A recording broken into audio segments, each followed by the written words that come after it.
You take a seed, you plant it, you grow it, you dry it, you roll it, you smoke it, and it goes down smooth. Hey! Spanning the continent to bring you the truth about cannabis and marijuana law reform. I smoke pot and I like it a lot. The Russ Belville Show, the voice of the marijuana nation. Now, here's your host, Radical Russ Belville.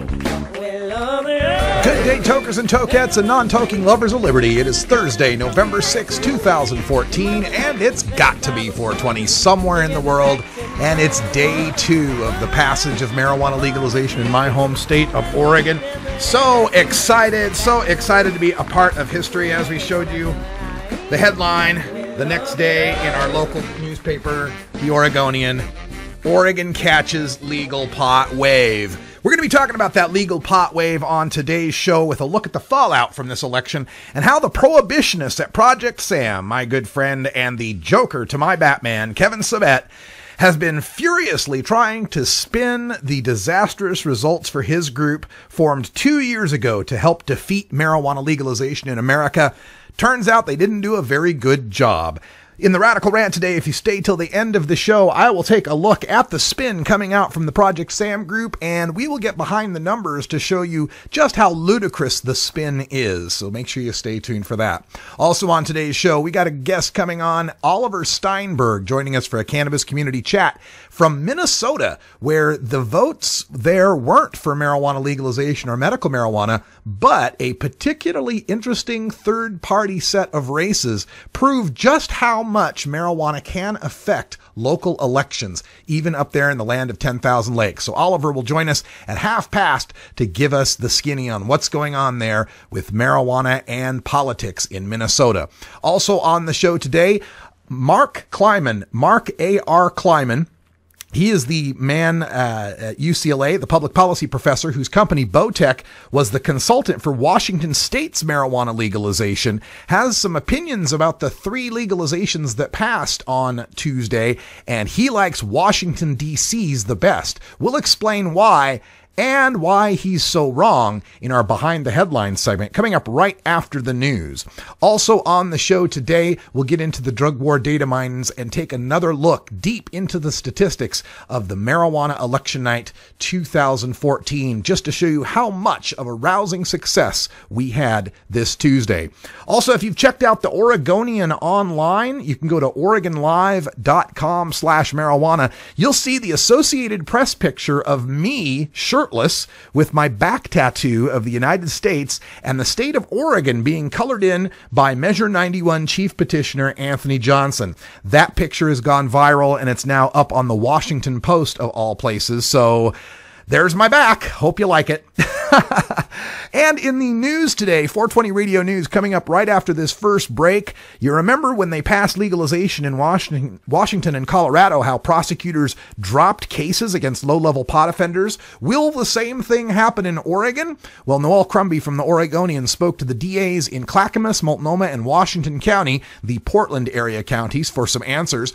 Also in Florida, they're regrouping following the narrow defeat of a medical marijuana amendment there, and we'll tell you what they have planned for 2016. The federal prosecutor in Oregon, Amanda Marshall, has her opinions on how Measure 91 will or will not change her office and their prosecutions.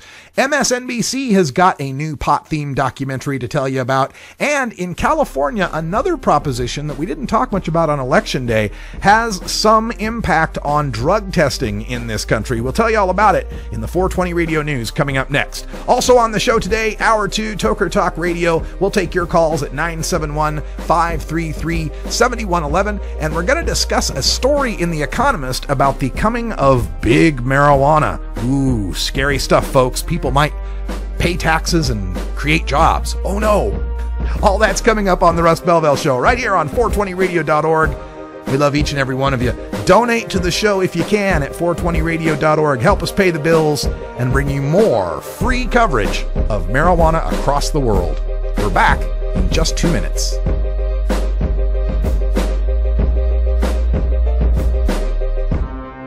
You're tuned into the Russ Belville Show, the voice of the marijuana nation.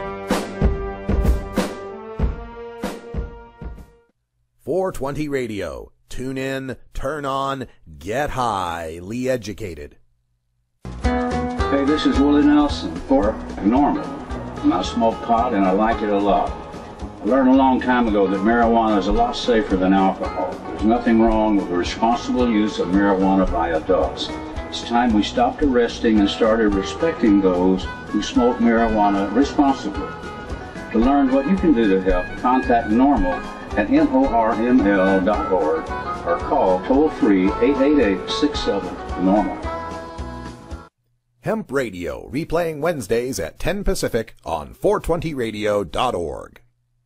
420radio.org presents the Herb Thrasher Flower Hour with Herb Thrasher and Radical Russ from Portland, Oregon.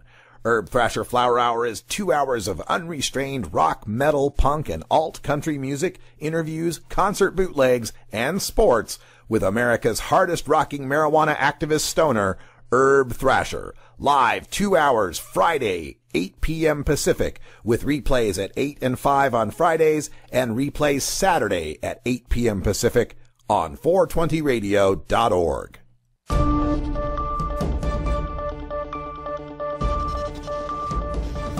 It's time for the 420 Radio News, covering the latest headlines in consumer cannabis, medical marijuana, and industrial hemp. Transcripts of 420 Radio News are available daily on our website at 420radio.org. Now, here's Russ Belville with your marijuana headlines in 4 minutes and 20 seconds. This is your 420 Radio News for Thursday, November 6, 2014. In Oregon, Clackamas, Multnomah, and Washington County District Attorneys say they'll revisit pending marijuana cases, including violation-level possession offenses, in light of Measure 91's passage this week. Changes to the state's cannabis possession and cultivation statutes won't take effect until July 1st, 2015. Oregon prosecutors said they are still figuring out how to respond to legal marijuana, including whether they will prosecute new pot possession offenses between now and July 1st, 2015. As for whether prosecutors would take on new marijuana cases between now and July 1st, when Measure 91 goes into effect, prosecutors will consult with police agencies in the county before making a decision. Oregon State Police Lieutenant Greg Hastings said the agency will continue to enforce the laws on marijuana. Quote, "We will enforce them as they are," end quote, said Hastings, noting that current laws remain in place until next summer. The day after Amendment 2 failed in Florida, supporters of medical marijuana began preparing for rounds 2 and 3. Business groups and sympathetic lawmakers plan to push new laws next spring, and John Morgan vows another statewide referendum effort in 2016. State Representative Matt Gaetz, Republican of Shalimar, and another who pushed for a bill for full medical marijuana legalization, State Representative Jeff Clemens, Democrat of Lake Worth, each said Wednesday they hope the legislature will consider broader marijuana legislation this year. Meanwhile, Morgan, who championed Amendment 2, said Wednesday he is hopeful for another attempt because many opponents never said they opposed medical marijuana, they just didn't like the wording of Amendment 2, which can be changed. The Florida Medical Cannabis Association and the Florida Cannabis Coalition said Wednesday they expect their business interests to go to Tallahassee to lobby the Florida legislature to consider legalizing medicinal uses of at least certain forms of marijuana. Amanda Marshall, the U.S. Attorney for Oregon, said on Wednesday the passage of Measure 91 won't change how her office views marijuana. Marijuana has generally been a low priority, though federal authorities in past years have raided large-scale marijuana grow sites in southern Oregon. Marshall, who has closely tracked the state's dispensary program, said she'll pay attention to how Oregon implements Measure 91. She's particularly concerned with how state officials will keep marijuana from leaking to the black market, a problem Colorado has experienced since legal pot was introduced in 2012. And while she's not planning to change her priorities, she said a team of prosecutors that reviews fraud cases will keep an eye out for marijuana-related financial crimes. Prosecutors will consider opening cases that involve more than $150,000 tied to fraud and the marijuana trade, she said. MSNBC has become the latest cable news channel in recent weeks to cash in on the growing marijuana legalization buzz. The network is set to air a 6-part documentary series titled Pot Barons of Colorado, which will follow the owners of 2 of the state's most popular legal dispensaries, as well as the CEO of Dixie Elixirs, a marijuana soda company. The news comes just weeks after CNN announced a similar pot-themed reality series, High Profits, to premiere in 2015. With the nation's capital voting to follow states like Colorado and Washington state and legalize marijuana on Tuesday, clearly cable news channels are seeing a growing market for more pot-centric programming. A California ballot measure to conduct random drug testing of doctors and raise the cap on pain and suffering damages in medical malpractice lawsuits failed to pass on Tuesday. Proposition 46 stemmed from a tragedy faced by its author, Bob Pack, whose young children were killed nearly 11 years ago by a driver under the influence of drugs prescribed by multiple physicians. When Pack set out to sue those doctors for pain and suffering, he struggled to find a lawyer because of California's cap on such damages. Legal fees in medical malpractice cases are often a percentage of the money won for the client. At $250,000, California's cap on pain and suffering damages is the lowest in the country. Prop 46 sought to raise it to $1.1 million. The doctor drug testing provision also proved to be controversial. Had it passed, California would have been the only state requiring random drug tests of doctors. This has been your 420 Radio News for Thursday, November 6, 2014. I'm Russ Belville.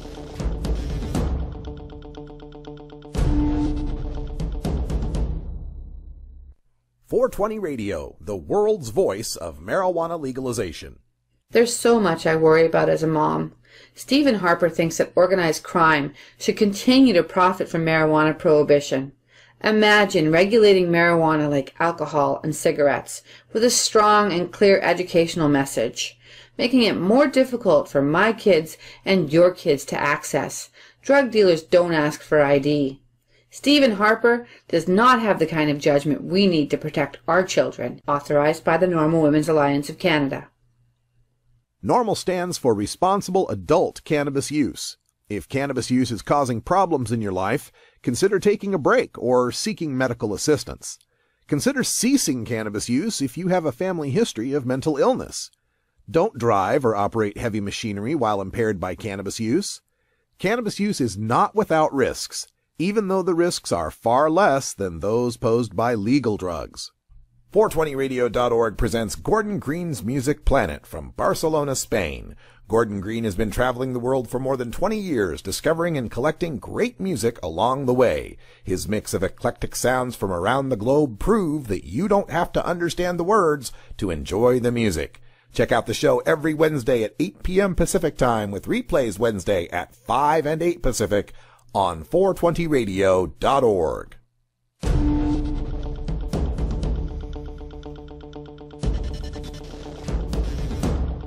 Welcome back, everybody. It's 13 after the hour and time for us to go behind the headlines, where the man behind Washington's $30 grams loves Washington, D.C.'s grow and give legalization. Mark A.R. Kleiman, or as I call him, Mark, is a public policy professor at UCLA. His company, Botech, was called on to consult with Washington State to help develop its legal marijuana program. The Seattle Post-Intelligencer now calls Washington I-502, quote, the worst recreational marijuana law, end quote, in the United States. Now, Mark, whose consultation led to absurdly low supply and highest in the nation pot taxes, leading to $30 grams, is hailing the passage of Washington, D.C.'s grow and give recreational marijuana law as, quote, the one I'm most excited about, end quote, and, quote, a big improvement, end quote. Mark wrote last week in Slate magazine, quote, D.C. law won't allow any commercial activity. District residents will be able to grow a limited number of plants, possess a limited amount of the resulting cannabis, and give away, but not sell, whatever they don't want to smoke themselves. This system is called grow and give, end quote. Well, Mark is as wrong about D.C.'s grow and give as he was in consulting Washington State's legalization. See, before D.C. passed Initiative 71, it already had grow and give. You could grow marijuana, secretly, of course, and you could give it to other people. But hardly anyone did give it away, in choosing instead to charge $400 an ounce for their gift to one another. Now, post-Initiative 71, people can grow marijuana openly and can choose to give it to other people. But now, neither the grower nor the consumer needs to fret about any law enforcement consequences. So I expect much more giving of $400 ounces to occur. And that, of course, means that law enforcement will still need to do undercover investigations of who's giving away $400 ounces, just like they did before the law passed. Mark is so happy about DC because he begins with the assumption that adults consuming marijuana is bad. Okay. He writes, quote, eliminating organized marketing would likely lead to a much smaller increase, if any, in cannabis abuse. End quote. Every piece of advice he gives is distorted by this view, so that he advocates policies he believes will do the most to curtail adult use of marijuana, regardless of whether those policies would undo the biggest harm of marijuana, the prohibition that leads to criminal control of the pot market. Thus, when he consulted Washington State, we got an absurdly low production cap. We can't have too many people growing too much weed or the adults would smoke it. He wrote, quote, states that legalize could at least use production caps or high taxes to prevent the collapse in marijuana prices that will surely result from substituting cheap legal production for expensive illegal production. End quote. And that, my friends, is why we've got ridiculously high pot prices in Washington. Because, you know, if the weed is too cheap, adults will smoke it. He continues, quote, if the goal is to allow adults to toke up in peace without the hassle of finding a 420-friendly physician and pretending to have some ailment, and to stop arresting so many users and low-level cannabis dealers, disproportionately poor in minorities, it can be done without involving the potrepreneurs now hoping to cash in on the green rush, Mark predicts. But how does that work, Mark? Even a UCLA Econ 101 student understands the law of supply and demand. Low-level dealers will still exist, and they'll still be criminals, and they'll still be siphoning away time from law enforcement, and they'll still be siphoning away profits that should be taxed to benefit society, not pocketed to benefit criminals. You'll notice that these types, people like Mark Kleiman, Kevin Sabet, and so forth, can't talk about marijuana use. It's always marijuana abuse. They can't see any use as just use. And they continually refer back to alcohol as their guiding light as to the dangers that would happen under marijuana legalization. Mark writes many times in many different locations about how alcohol consumption, if everyone consumed alcohol responsibly, the liquor industry would collapse because 20% of the drinkers drive 80% of the consumption. I recently saw some data from the Washington Post that outlined that in extreme detail. It broke down drinking in 10 percentage groups, right? The 10%, the least 10, the next 10, the next 10, and so far, all the way up to the 10% that consume the most. In the first 10 percentiles, the lowest 30% don't drink at all. They're teetotalers, right? And then it went on to the next 4 groups, was like, you know, maybe half a drink a week to a drink a week, maybe a drink a day, something like that. When you got to the end 2 deciles, that 20% of drinkers, one set of them was drinking about 7 drinks a week, about a drink a day. And the other set of them were drinking, and no kidding, 70 drinks a week. 70, an average of 10 a day. So yeah, absolutely. That top 20% is controlling the 80% of the alcohol market. And absolutely, somebody who's consuming 70 drinks a week is going to be presenting healthcare costs and social costs in the form of violence and drunk driving. We're definitely going to see an effect from that. Now, I won't deny that 20% of the marijuana market consumes 80% of the marijuana. But I'm that top guy that Mark is so afraid of. I'm the guy who smokes marijuana not just daily, but hourly, throughout the day. And you can't point to the damage that people like me are doing because it's just not there. We'd have seen it by now if it really existed. So this fear of contributing to more marijuana use by adults is misplaced, especially if that marijuana use is replacing alcohol, tobacco, Ambien, Tylenol, Viagra, Prozac, Xanax, Wellbutrin, and all these other drugs that people are abusing now.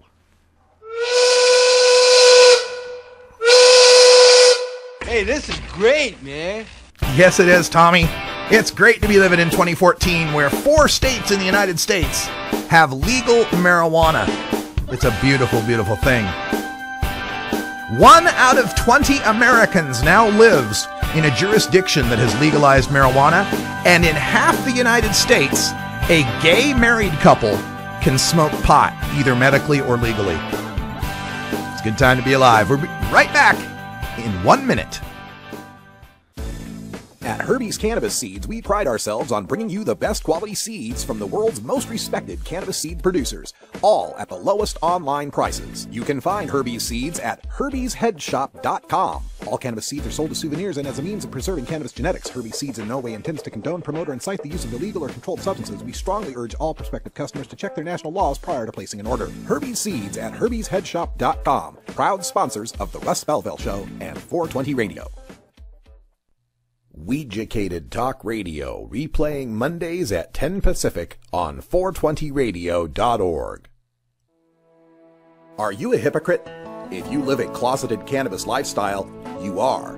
Read about 7 people living a closeted cannabis lifestyle who are on the verge of coming out in The Hypocrites by M.A.R.K. Eaton. Available at areyouahypocrite.net. You can purchase the book on Amazon and Barnes & Noble, also available on iTunes. Check out M.A.R.K. Eaton on Facebook as well. Learn more at areyouahypocrite.net.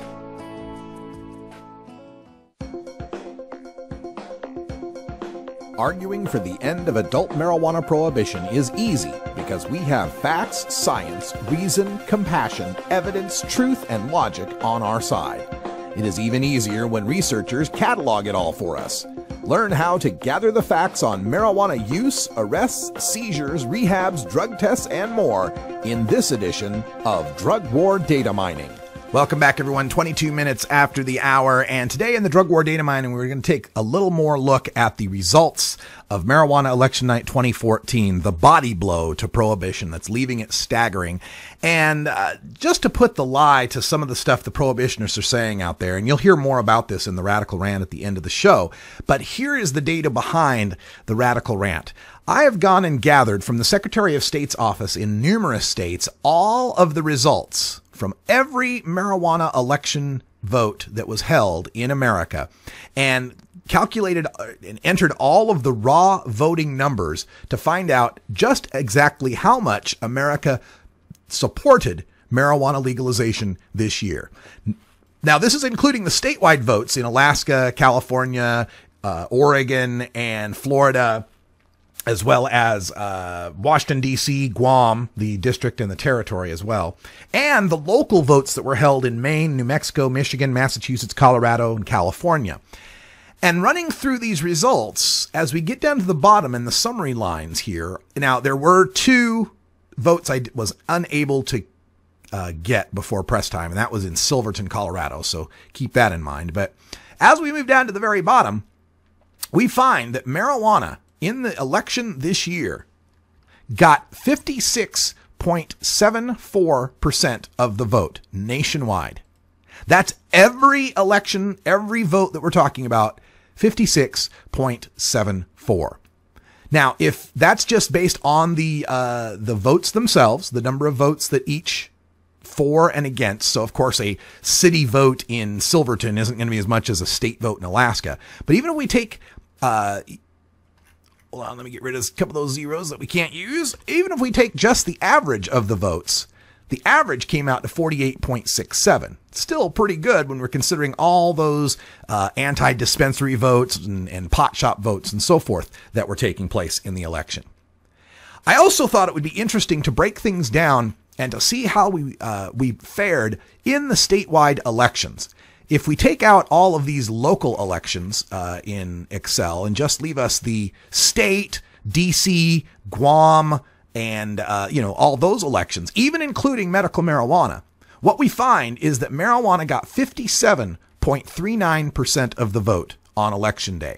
with margins ranging from 4% in Alaska, 5% in Washington on their tax issue, all the way up to 39% margin in Washington, D.C. that passed its legalization at 69.45%. Now, if we want to get even more specific and just look at the votes for legalization in this most recent election, legalization votes came out at 56.74%. That's not an average of the percentages, folks. That's counting the total votes and doing the division. So the total votes in Alaska, Oregon, and Washington, D.C. work out to 56.74%.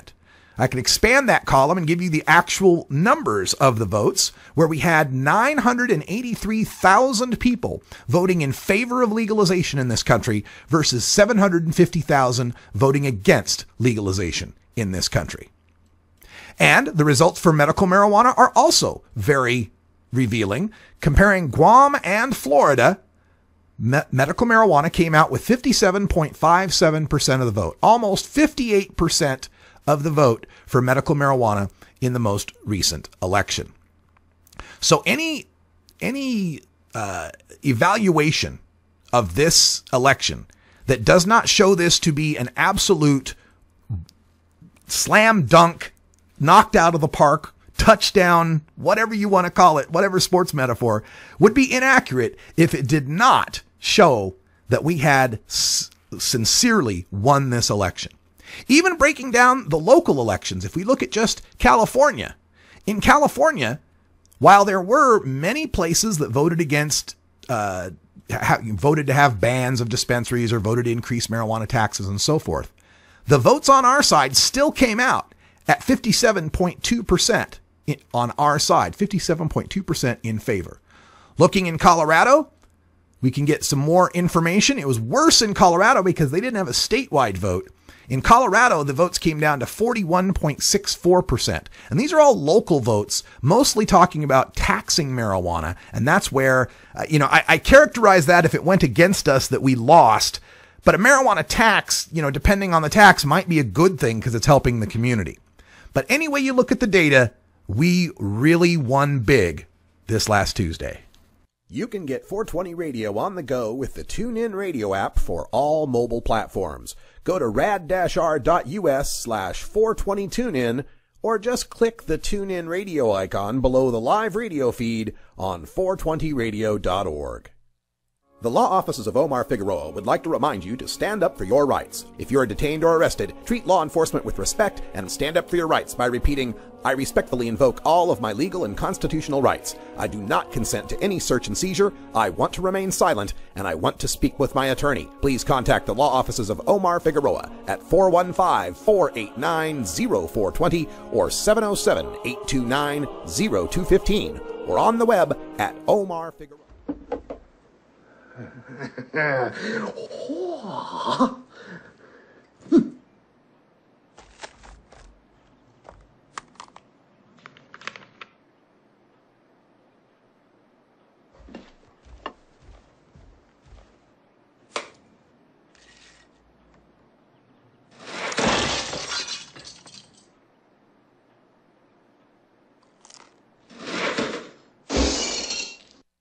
You know Herb Thrasher from the Herb Thrasher Flower Hour. Now get ready for Herb Age Designs for the proud cannabis consumer. Herb Age Designs, lifestyle gear for the 420 friendly. Herb Age Designs, we've got Frisbee golf discs and durable hemp gear. Herb Age Designs, we've got shot glasses, drinking glasses, coffee mugs, and beer cozies. Check us out on Facebook and online at herbagedesigns.com. And follow Herb Age and Herb Thrasher on Twitter.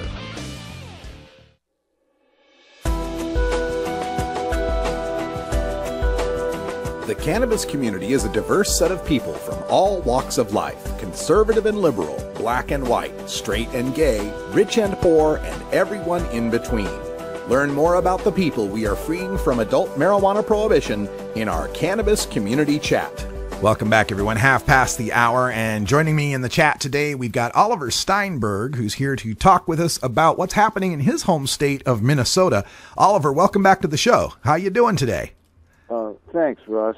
First of all, I want to say my hat is off to the people of Oregon, the people of Alaska, the people of the District of Columbia, and the people of Florida. We're the only state where you can get 58% of the votes and still be called the loser of an election. Yeah, isn't that strange? I'm glad there's nothing like that in our Constitution.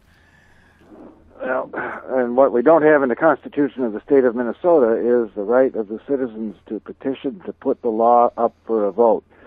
We, the people in Minnesota, can't vote directly to change the law unless the legislature puts it on the ballot as a constitutional amendment. So where do we have a voice? How can we protest against prohibition? And we've been confronting this dilemma for decades. Back in 1986, we figured the way to do it is just to run people for office who will use the campaign as a platform to advocate an end to the war on drugs. And so we formed something called the Grassroots Party. So this is about running electoral candidates whose sole campaign message is about legalization? Well, that's right. But when you say the sole campaign message, of course, as you know, that message encompasses everything from civil liberties to public safety to economic recovery to planetary restoration. It has to do with health care. It has to do with the curse of mass incarceration. It has to do with identifying and dismantling what Michelle Alexander calls the new Jim Crow, you know, the redesign of racial caste in this country, for-profit prison system, and the so-called market for prisoners that drives that. So, you know, the root of all these evils is prohibition, which has created this narco-police state, and we need people running for office and using the election process to articulate that, to get that message out, to show these connections to people who are going to have a choice when they vote, and they won't be able to vote in Minnesota and lots of other states that don't allow the ballot initiative process. But we do have a mechanism where our voice can be heard and the issue can be raised. So you say you've been doing this for a while now. What was the result in 2014 of running these Grassroots Party candidates? Well, you know, this year we sensed that there was an opportunity, and when we started the Grassroots Party in '86, everybody understood as a little play on words there. Ha, grass, that's weed, that's pot. You smoke it, you get high. Yeah. And grassroots, you know, are the people in politics who are furthest from the center of power. So now in this century, nobody realizes that grass is a synonym for pot. So we thought, well, we will put it on the ballot. We'll do a plebiscite by proxy. We'll put the words legalize cannabis and legalize marijuana directly on the ballot as the name of the party that our candidates stand for, and it worked. We don't have an organization worth calling an organization. We don't have a campaign fund, and we don't have a whole lot of volunteers, but we have the power of an idea whose time is coming. And on Tuesday in Minnesota, one of our candidates is on the ballot with the word legal marijuana now next to his name. 3 little words. Got 60,000 votes. Well, he got 57,000 plus, almost 60,000 votes in a low turnout year. Not enough to win the election, but enough to come in third in a 6-way race and show up on the television screens all night. There's the Republican, there's the Democrat, and there's the legal marijuana candidate, and what the heck? He's coming in with all those votes. It worked. That's great. So a much better result with having these Grassroots Party people on than you'd seen in previous elections, I suppose. Well, that's right. 4 years ago, our candidate for governor, Chris Wright, who's been a veteran cannabis activist, an old friend of Jack Harris, Chris got 7,500 votes 4 years ago. Now, you know, now that it's in the BC area, or I should say rather the AC, after Colorado era, Chris got over 31,000 votes, over 4 times quadrupling the vote that he got. And if we'd had a little press coverage, you know, if we'd had a little campaign budget, he did make some, we made a few ads, we had some radio ads, some TV ads, a little bit of internet advertising, but compared to the corporate candidates, we were not really visible in to the same extent that other candidates were. Still, I think it's... go ahead. I was going to say, I think it's really clever doing what you can to get this on the ballot and seeing these protest votes come out that should give some, guidance to the politicians out there that there's an untapped market of marijuana supporters that they could reach out to. Well, this is always what independent and minor party candidates have done historically, is we test drive an issue or reforms that are too controversial according to conventional political thinking. Politicians tend to be conformists. They're all aiming for the middle of the road, where Jim Hightower said you'll find a yellow stripe and dead armadillos. But the idea of doing this, of running candidates where you can't put the law itself on the ballot, putting the law on the ballot so people can vote for it shows a couple of things. First of all, the people are way ahead of the politicians when it comes to cannabis reform. And let's look back in 1996. That's the year that Proposition 215 was put on the ballot in California. It was the idea that came originally from Dennis Perone, who had pioneered it in San Francisco with Proposition P. Then they went statewide. So in 1996, that proposition for medical marijuana in California passed. It actually got more votes in that state than Clinton did, and Clinton carried the state. Well, in 96 in Minnesota, since we can't put the law up for a vote, but we want the issue to be heard in the election, we put Dennis Perone on the ballot as a presidential candidate. He didn't get a lot of votes, 4,000 or 5,000 votes, but we were heard, we were there, we gave people the choice. And this whole idea was pioneered by Gatewood Galbraith. Oh, yeah. You remember Gatewood? Oh, the late great Gatewood Galbraith. What a fantastic man. Yeah, absolutely. Right. You might call him Gateway Galbraith, because back in the 80s, he was running for governor of Kentucky as the pro-hemp, pro-legal cannabis candidate. And he did it over and over again, and he never won. But the more he did it, the longer he did it, people came to respect what he stood for and what he was telling people and the message that he could get out by doing that. And this is certainly the option that people in the non-initiative states should be looking for. And I know when Gatewood passed, we lost an inspiring leader. Yeah. And he was a guest on our show, and I was proud to be able to interview him before he passed. Now, Oliver, also speaking of Minnesota, another fight you've got going on there is medical marijuana. I know your governor, M.A.R.K. Dayton, has been a huge roadblock in this respect. How did the gubernatorial race shake out?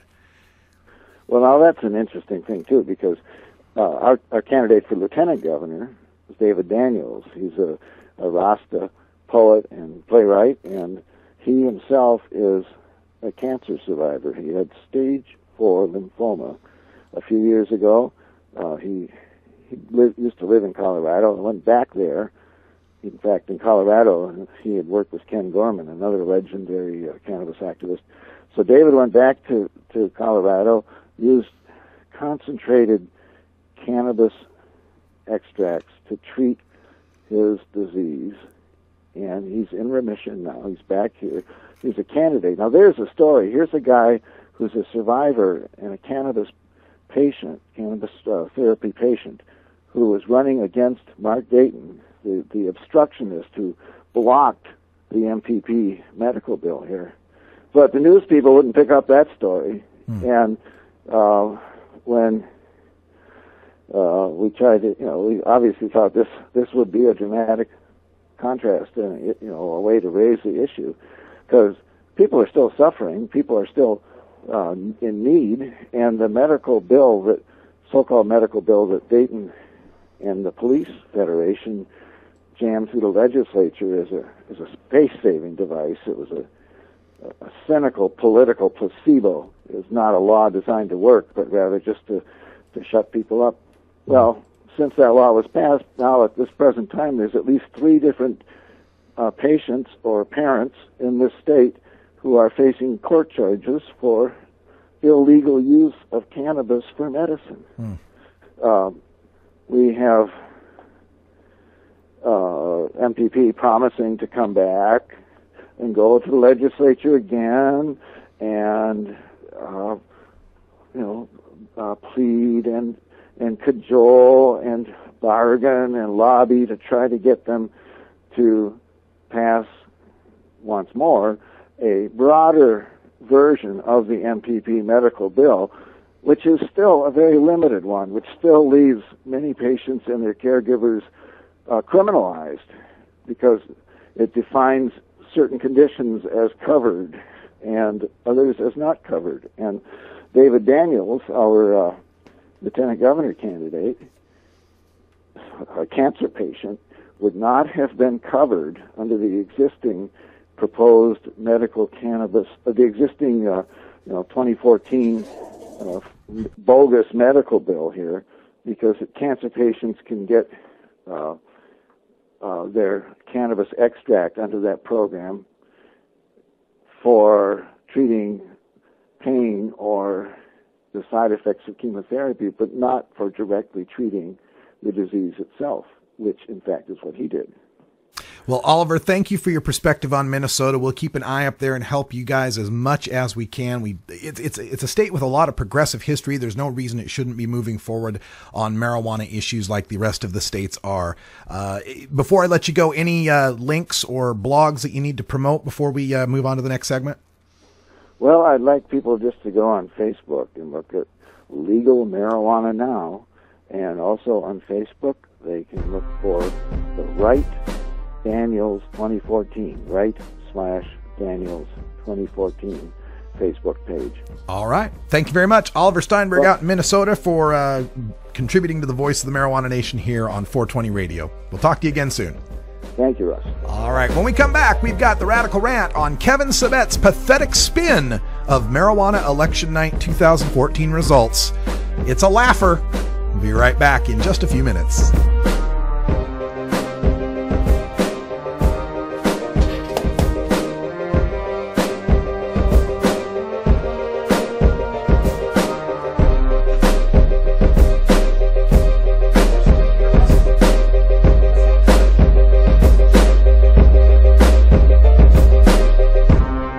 You're tuned into the Russ Belville Show, the voice of the Marijuana Nation.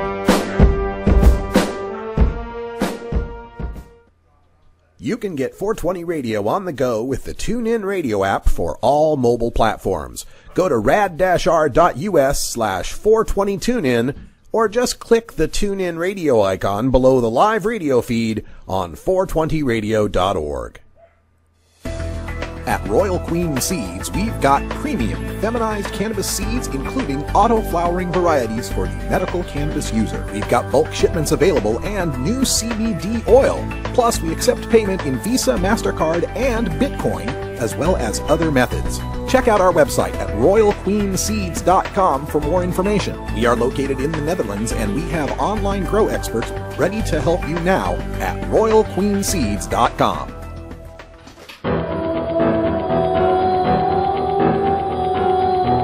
In the interest of fair and balanced journalism, the Russ Belville Show presents the anti-drug public service announcement of the day. Most high school juniors in Oregon don't use marijuana. Marijuana, it's not popular. This has been the anti-drug public service announcement of the day. To cure this sort of reefer madness, listen to the Russ Belville Show every weekday on 420radio.org. When you are starting up a medical cannabis business, you want a fired-up lawyer who understands the needs of cannabis consumers. The law office of Lauren Vasquez is your fired-up lawyer for the cannabis industry.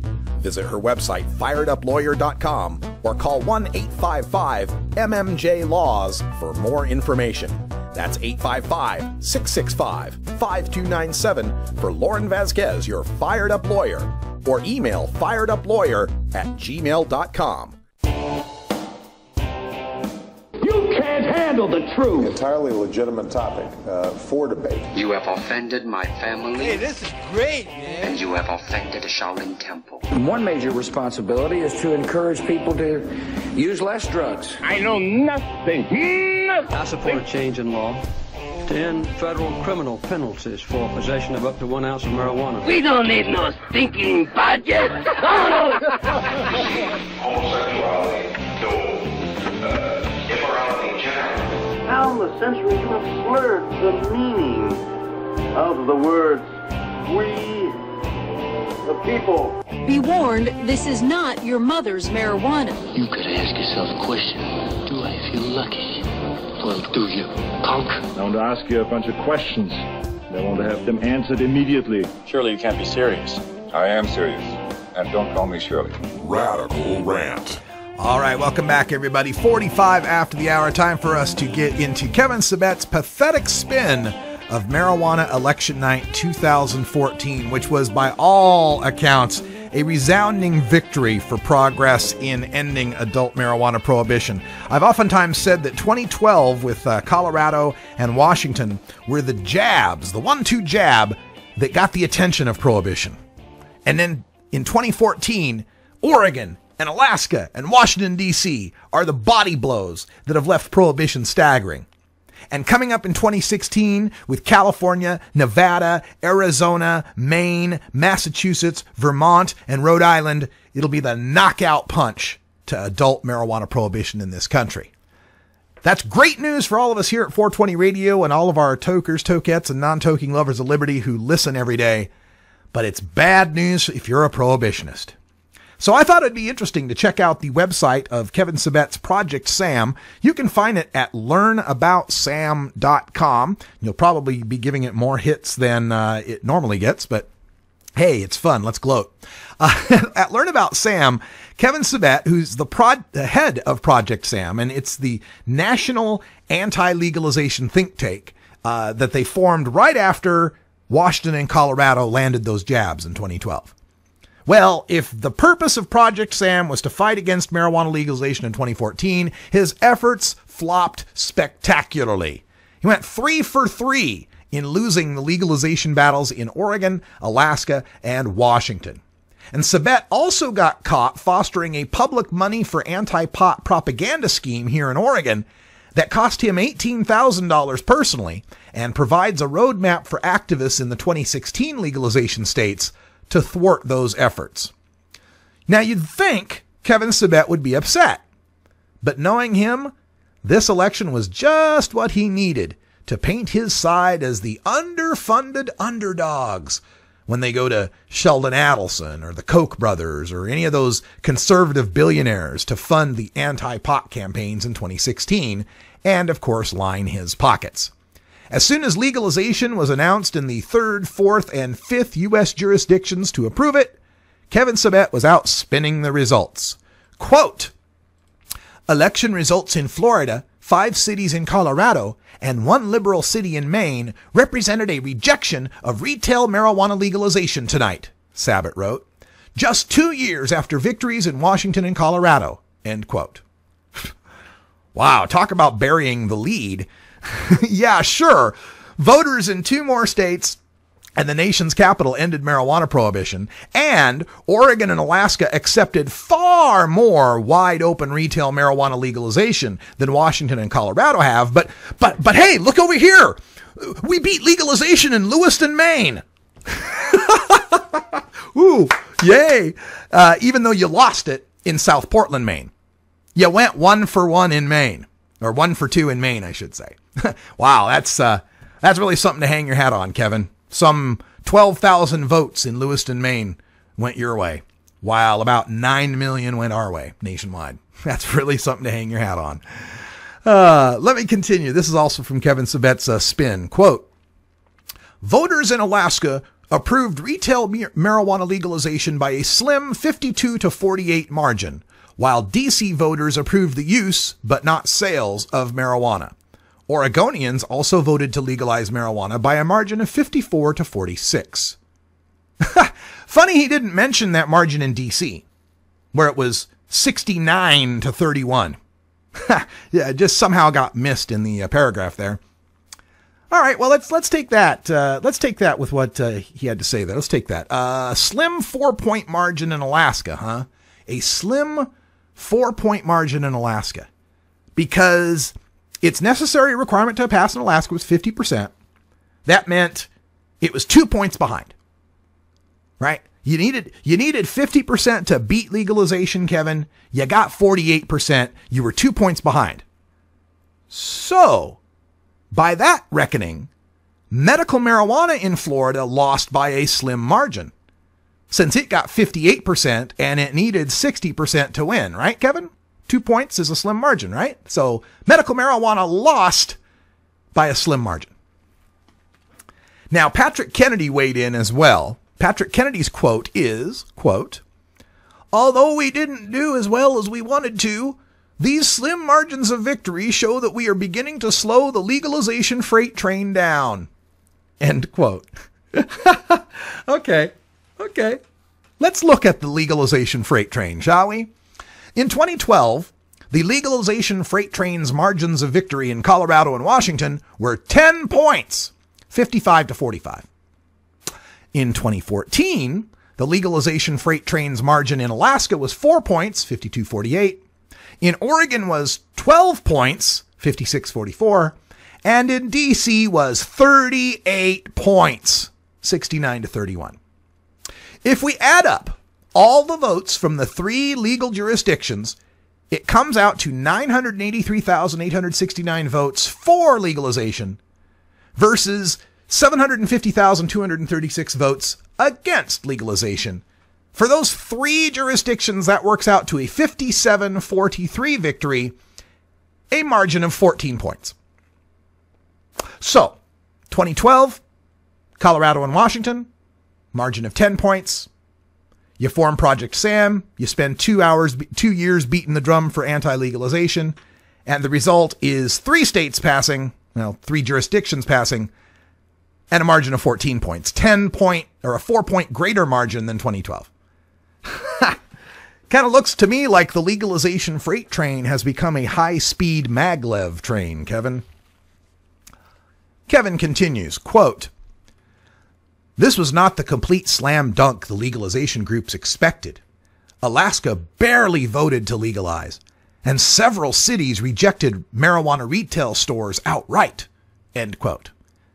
Remember, barely is a 4 point margin, remember? Barely voted to legalize. Just like Florida barely lost medical marijuana.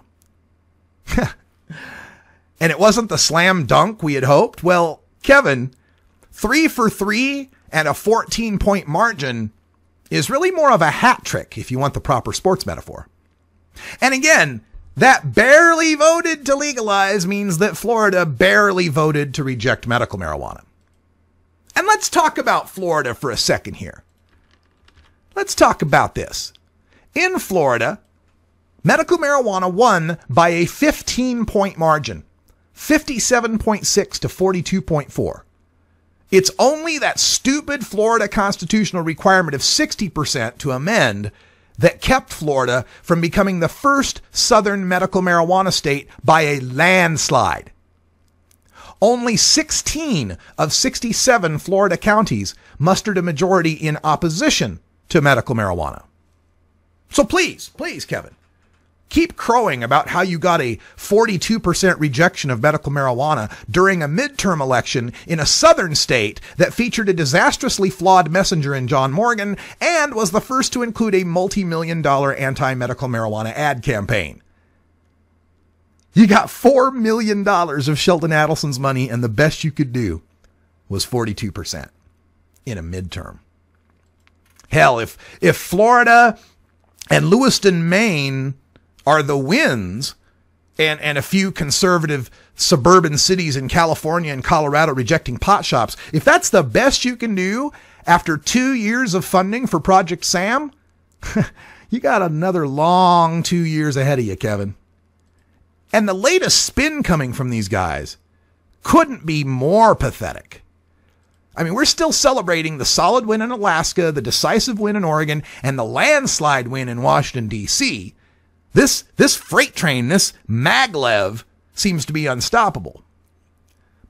But a large reason why we won marijuana legalization isn't just the influx of money we had to work with, although that was absolutely vital, as our loss in 2012 in Oregon proved.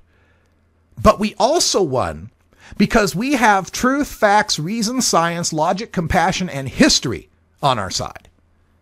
But that's not what Kevin wants you to take away from this election, of course. In the effort to shore up their campaign coffers for the knockout election coming in 2016, the prohibitionists like Kevin Sabet are desperately trying to spin these election results in a way to raise some money from Sheldon Adelson and the Koch brothers and any other conservative billionaire types they hope will fund anti-legalization efforts in California and elsewhere. And you'll notice a pattern in this framing. Here's your first one. This is a quote from Patrick Kennedy. "This has been a David and Goliath battle. We were outspent by more than 20-1, but our resolve has gotten stronger," end quote. That's Patrick Kennedy, the drunk driver and OxyContin addict who's a board member of Project Sam. A David and Goliath battle. Now, echoing Patrick Kennedy, and indeed, because prohibitionists lack creativity, they often have to echo each other, Oregon prohibitionist and DUID prosecutor of sober pot smokers Josh M.A.R.K said, quote, "This was a true David versus Goliath effort," referring, of course, to the $5 million that was put up on the Yes on 91 side here in Oregon versus the $200,000 that was raised mostly from the sheriffs and the narcotics officers in Oregon. And he ends it by saying, quote, "Money talks," end quote. Now, if you're wondering where Josh M.A.R.K came up with this whole David versus Goliath frame, well, look no further than to Kevin Sabet. Kevin Sabet, who cleared at least $21,000 in speaking fees to try to defeat Measure 91 in Oregon, posted an infographic on the Project Sam site reading, quote, "Why did marijuana succeed in Alaska, Oregon, and D.C. last night? Follow the money. Money talks," end quote. So the number one talking point coming out of the prohibitionist side in the wake of marijuana election night 2014 is this frame of David versus Goliath. Oh my gosh, the legalizers are funded by these billionaires and have millions of dollars to pour in. And as Sheriff Tom Bergen said, the potheads don't have day jobs, so they can fight for this all day, right? And the poor prohibitionists, oh, they only got $400,000. And it's so sad they can't fight back. I mean, on his infographic, Sabet points out that $9 million was spent on campaigns to legalize in Oregon, Alaska, and D.C., compared to the $400,000 spent by opponents in those three jurisdictions. Now, on first glance, that would be a true David with his meager slingshot versus the hulking giant Goliath battle. If Kevin Sabet wasn't purposefully ignoring David's Death Star orbiting the issue, known as the war on drugs. The budget for the 2013 war on drugs totaled $25.6 billion. 1 year. $25.6 billion. Large sums of money from that budget are distributed to local drug prevention specialists in the form of educational grants that end up funding anti-pot campaigns that might as well be official no on legalization propaganda. So while legalizers may have banked $9 million of private money in the 2014 elections to promote legalization, the opponents of legalization have had the home court defending champ up 3-0 and a best-of-7 advantage, consisting of over 40 years of government-sanctioned anti-legalization propaganda and a public money budget that's topped $1 trillion over that span.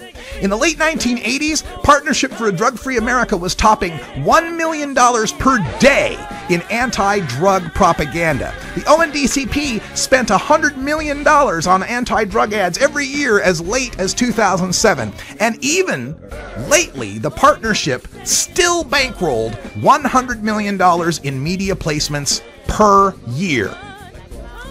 With that perspective, legalizers' $9 million in 1 year looks more like David's meager slingshot, doesn't it? Yeah. There is a David versus Goliath battle, and it's us who are David winning this battle against the government Goliath. I'm Radical Russ. That's all the time we got. Stay tuned for Hour 2. Until next time, take care of each other, tokers. Belville Show. The Russ Belville Show is blogging and podcasting daily at radicalruss.com. You take a seed, you plant it, you grow it, you dry it, you roll it, you smoke it. You take a seed, you plant it, you